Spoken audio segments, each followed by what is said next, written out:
जनों, आइए सुनते हैं संतोषी माता की कथा। जय माता की। एक बुढ़िया थी, उसके 7 बेटे थे। 6 पुत्र कमाने वाले थे, एक निकम्मा था। बुढ़िया 6 पुत्रों की रसोई बनाती, भोजन कराती और पीछे जो कुछ बचता तो 7वें को देती। परंतु वह भोला तथा सीधा था, कुछ मन में विचार न करता। एक दिन अपनी बहू से बोला, देखो मेरी माँ का मुझ पर कितना प्रेम है। बहू बोली, क्यों नहीं, सबका झूठा बचा हुआ तुम्हें खिलाती है। वह बोला, ऐसा नहीं हो सकता, जब तक अपनी आंखों से न देखूं मान नहीं सकता। बहू ने हंसकर कहा, देख लोगे तब तो मानोगे। कुछ दिन बाद एक त्योहार आया। घर में 7 प्रकार के भोजन और चूरमा के लड्डू बने। 7वां अपनी बीवी की बात जांचने को सिर दुखने का बहाना करके पतला वस्त्र सिर पर ओढ़ रसोई घर में ही सो रहा था। वह कपड़े में से देखता रहा। 6 भाई भोजन करने आए, देखा उनको माँ ने सुंदर आसन बिछाए हैं और 7 प्रकार की रसोई परोसी है, आग्रह करके जिमाती है। वह देखता रहा। 6 भाई भोजन करके उठे। अब बुढ़िया माँ ने उनकी झूठी थालियों से झूठे लड्डुओं के टुकड़े मिलाकर एक लड्डू बनाया। झूठन साफ कर बुढ़िया माँ ने पुकारा, बेटा उठ, 6 भाई भोजन कर गए, अब तू ही बाकी है, उठना, कब खाएगा। माँ, मुझे भोजन नहीं करना, मैं परदेश जा रहा हूँ। माता ने कहा, कल जाता हो तो आज ही चला जा। वह बोला, हाँ हाँ, आज ही जा रहा हूँ। यह कहकर घर से निकल गया। चलते समय बहू की याद आई। वह गौशाला के कंडे थाप रही थी। वह जाकर बोला, मेरे पास और तो कुछ नहीं, एक अंगूठी है, सो ले और अपनी कुछ निशानी हमें दे दो। वह बोली, मेरे पास क्या है, यह गोबर भरा हाथ है। यह कहकर उसकी पीठ पर गोबर के हाथ की छाप मार दी।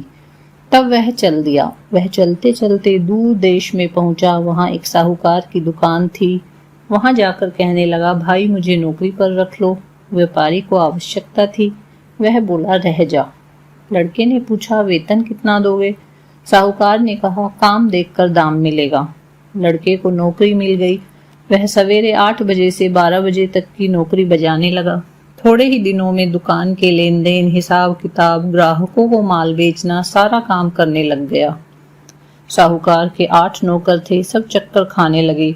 ये तो भारी होशियार बन गया। सेठ ने भी काम देखा और 3 महीने में ही उसे आधे का भागीदार बना दिया। 12 वर्ष बाद वह भी नामी सेठ बन गया और मालिक अपना सारा कारोबार उस पर छोड़कर बाहर चला गया। अब बहू पर क्या बीती सुनो। उसके सास ससुर उसे बहुत दुख देने लगे। सारी गृहस्थी का काम कराते, उसे लकड़ी लेने जंगल भेजते। इस बीच रोटियों के आटे से जो भूसी निकलती, उसकी रोटी बनाकर उसके लिए रख दी जाती और नारियल की नरेली में पानी। इस प्रकार वह दिन गुजारती रही। एक दिन वह लकड़ी लेने जा रही थी कि रास्ते में बहुत सी स्त्रियां संतोषी माता की पूजा कर रही थी। वह भी खड़ी हो गई। कथा सुनकर वह पूछने लगी, बहन, यह तुम किस देवता की पूजा कर रही हो और इसके करने से क्या फल होता है? इस व्रत के करने की क्या विधि है? तुम अपने व्रत का विधान मुझे समझाकर कहोगी तो मैं तुम्हारा बड़ा उपकार मानूंगी। तब एक स्त्री बोली, सुनो, यह संतोषी माता का व्रत है। इसके करने से निर्धनता व दरिद्रता का नाश होता है। लक्ष्मी जी घर में आती हैं। मन की चिंताओं का भार दूर होता है। घर में सुख आने से मन को प्रसन्नता और शांति मिलती है। निपुत्र को पुत्र मिलता है। स्वामी बाहर गया हो तो शीघ्र आ जाता है।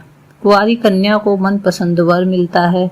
राजद्वार में बहुत समय से मुकदमा चलता हो तो निपट जाता है।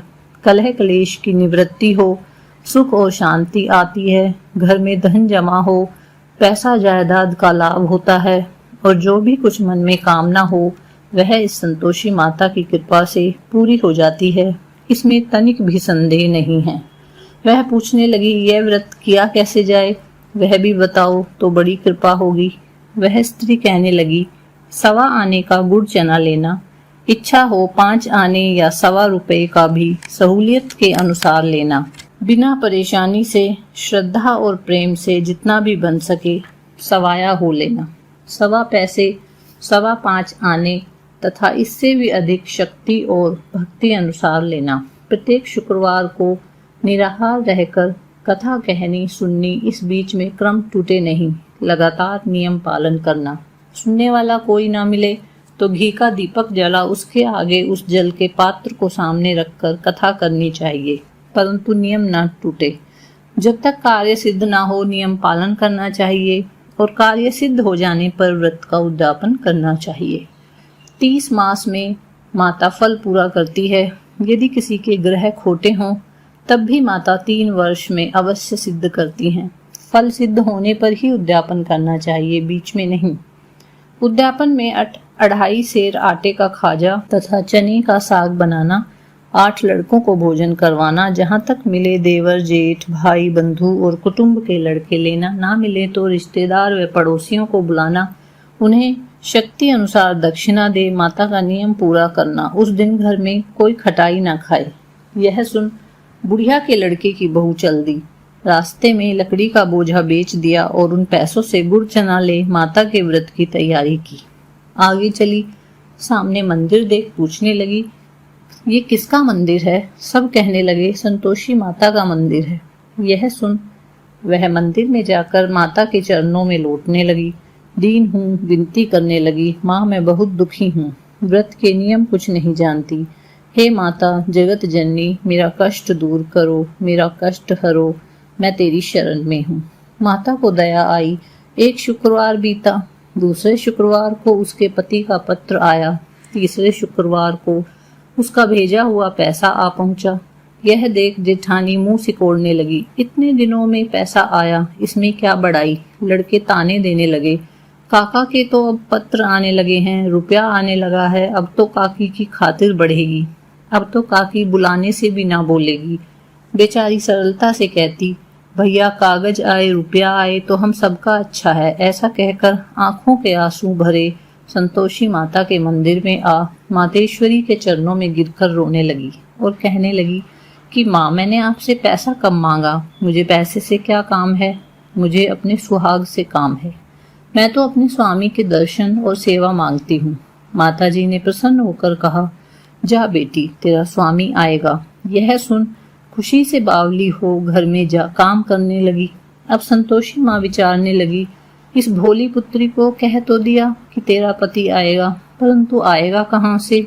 वह तो स्वप्न में भी याद नहीं करता, उसे याद दिलाने मुझे ही जाना पड़ेगा। इस तरह माताजी बुढ़िया के बेटे के पास जाकर प्रकट हो पूछने लगी, साहूकार सो रहा है या जाग रहा है? वह कहता है, माँ सोता भी नहीं हूँ और जागता भी नहीं हूँ, बीच में हूँ, कहो क्या आज्ञा है। माँ कहने लगी, तेरे घर बार कुछ है या नहीं? वह बोला, मेरा सब कुछ है माता, माँ बाप हैं, बहू है, क्या कमी है। माँ बोली, भोले पुत्र तेरी घरवाली घोर कष्ट उठा रही है, माता पिता उसे बहुत दुख दे रहे हैं, वह तरस रही है, उसकी सुध ले। वह बोला, माँ ये तो मुझे मालूम है, पर जाऊं कैसे? परदेश की बात, लेन देन का कोई हिसाब नहीं, कोई जाने का रास्ता नजर नहीं आता, कैसे चला जाऊं? माँ कहने लगी, मेरी बात मान, सवेरे नहा धोकर संतोषी माता के नाम का घी का दीपक जला, दंडवत कर दुकान पर बैठ, देखते देखते तेरा लेन देन चुक जाएगा, जमा माल बिक जाएगा। अब तो वह सवेरे बहुत जल्दी उठा, भाई बंधुओं से सपने की सारी बात कही। वे सब उसकी बात अनसुनी कर दिल लगी उड़ाने लगे और कहने लगे, कहीं सपने भी सच्चे होते हैं? एक बूढ़ा बोला, देख भाई मेरी बात मान। इस तरह सांच झूठ कहने के बदले में देवता ने जैसा कहा है वैसा ही करने में तेरा क्या जाता है। अब बूढ़े की बात मानकर वह नहा धोकर संतोषी माता को दंडवत कर घी का दीपक जला दुकान पर जा बैठा। तो थोड़ी देर में क्या देखता है, देने वाले रुपया लाने लगे। कोठों में भरे सामानों के खरीदार नगद दाम दे सौदा करने लगे। शाम तक धन का ढेर लग गया। मन में माता का चमत्कार देख प्रसन्न हो घर को जाने के लिए गहना कपड़ा आदि सामान खरीदने लगा।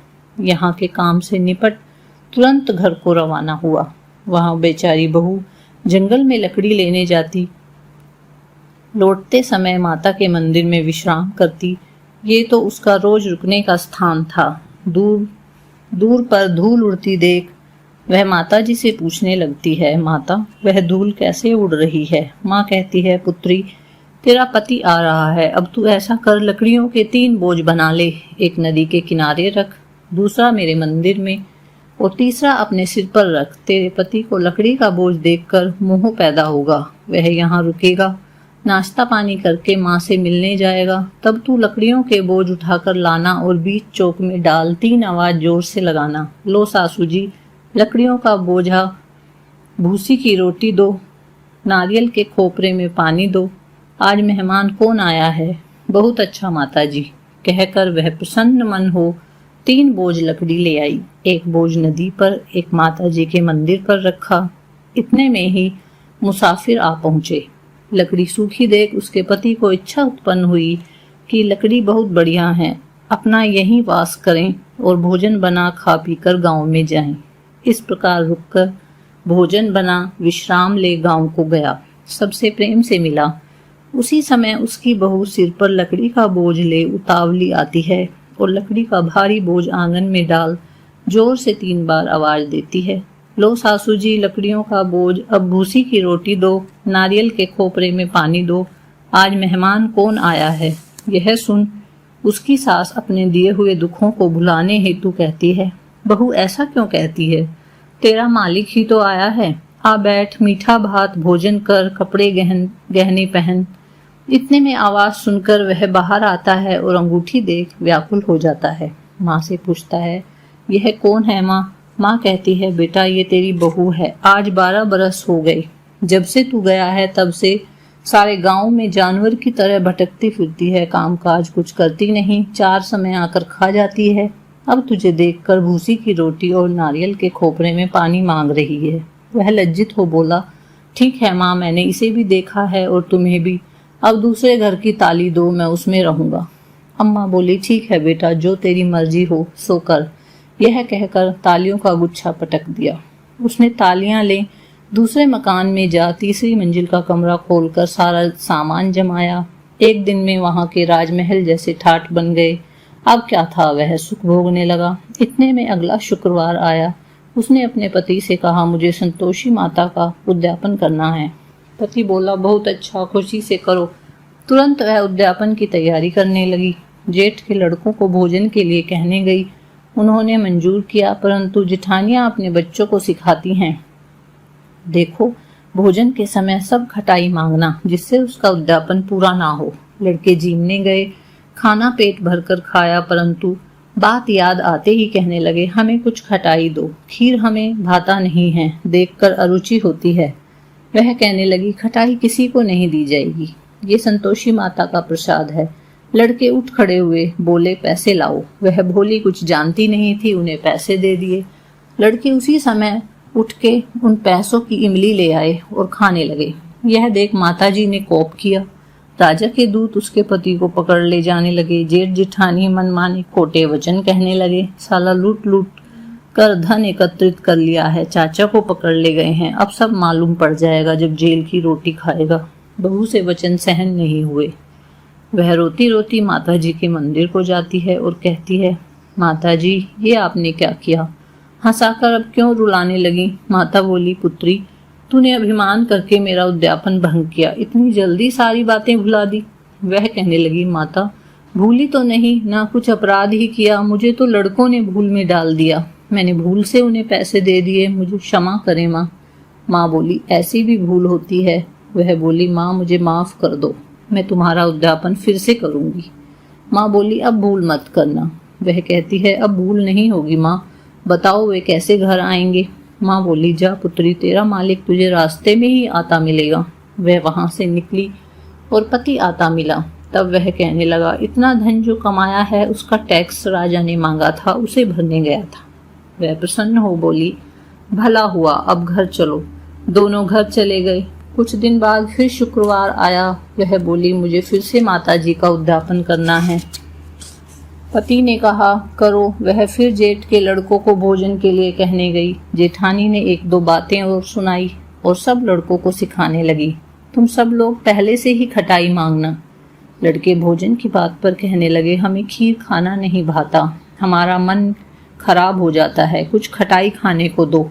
वह बोली, खटाई किसी को नहीं मिलेगी, खाना हो तो खाओ। यह कहकर वह ब्राह्मणों के लड़के बुलाकर भोजन कराने लगी। यथाशक्ति दक्षिणा में एक एक फल दिया। इससे संतोषी माता प्रसन्न हुई। नए मास के चंद्रमा के समान उसके एक पुत्र हुआ। अपने पुत्र को ले वह प्रतिदिन माताजी के मंदिर को जाती। माँ कहने लगी, यह रोज आती है, आज तो मैं ही इसके घर चलूं, इसकी आस्था देखूं तो सही। ऐसा विचार कर माता ने भयानक रूप बनाया। गुड़ चने से सना मुंह, ऊपर को सूंड समान होठ, उस पर मक्खियां भिनभिना रही हैं। देहली में पांव रखते ही उसकी सास चिल्लाई, देखो रे, कोई डाकनी ढेड़नी चली आ रही है, लड़कों इसको भगाओ नहीं तो किसी को खा जाएगी। लड़के भागने लगे, चिल्लाकर खिड़की बंद करने लगे। बहू एक रोशनदान से देख रही थी।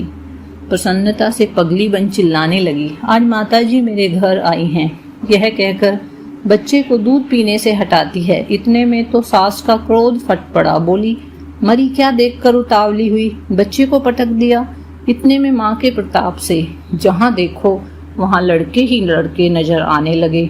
वह बोली, माँ, जिसका व्रत मैं करती हूँ ये वही संतोषी माता हैं। इतना कहकर झट से सारे किवाड़ खोल देती है। सबने माता के चरण पकड़ लिए और विनती करते हैं, हे माता, हम मूर्ख हैं, अज्ञानी हैं, पापी हैं, तुम्हारे व्रत की विधि कुछ नहीं जानते। तुम्हारा व्रत भंग करके हमने बहुत बड़ा अपराध किया है। हे जगत माता, आप हमारा अपराध क्षमा करें। इस प्रकार माता प्रसन्न हुई। जैसा बहू को प्रसन्न हो फल दिया, वैसा माता सबको दें। जो पढ़े, सुने और सुनाए उसके सभी मनोरथ पूर्ण करें। जय माँ की, जय संतोषी माँ।